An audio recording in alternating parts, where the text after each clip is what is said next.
केशव नगर राज्य के एक छोटे से गांव में हरिराम नाम का एक ईमानदार और मेहनती किसान अपनी पत्नी अर्चना के साथ खेत में बैठा था। देखो अर्चना, हमारी फसल इस साल बहुत अच्छी होगी। अर्चना मुस्कुराई और बोली, हाँ हरिराम, हमारी मेहनत रंग लाएगी। अगली सुबह हरिराम जंगल में लकड़ियां काटने गया। तभी उसने देखा झाड़ियों में एक घायल बंदर पड़ा है। हे भगवान, इसे तो किसी जंगली जानवर ने घायल कर दिया होगा। तभी वहां एक साधु प्रकट हुए। उन्होंने मंत्र पढ़ा और अचानक बंदर ठीक हो गया। अब तू बोल सकता है, साधु ने कहा। बंदर ने कहा, मेरा नाम गोलू है, मेरे कंधे में चोट लगी है और हाथ घायल है।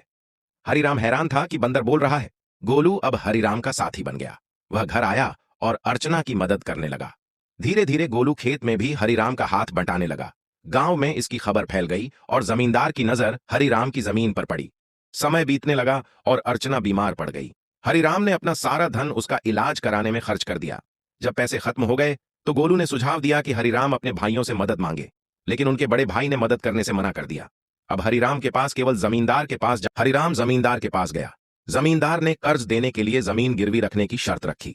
हरिराम ने अपने पत्नी की जान बचाने के लिए मान लिया। तभी गोलू ने कहा, मैं तुम्हारी मदद करूंगा, और जमींदार के सामने खड़ा हो गया। एक दिन जमींदार और उसका साथी भीमा हरिराम पर हमला करने आए।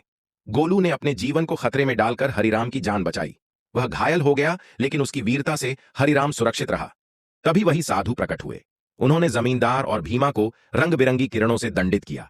दोनों जलकर राख हो गए। साधु ने कहा, गोलू ने हरिराम की रक्षा की, सच्चा साथी कभी नहीं भुलाया जाता।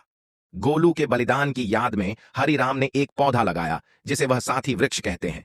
वह हमेशा गोलू की याद में खिला रहेगा। गोलू ने हमें सिखाया कि सच्चा साथी इंसान नहीं भी हो सकता, वह बिना शर्त प्रेम और रक्षा कर सकता है। साधु ने हरिराम को जादुई बीज दिए।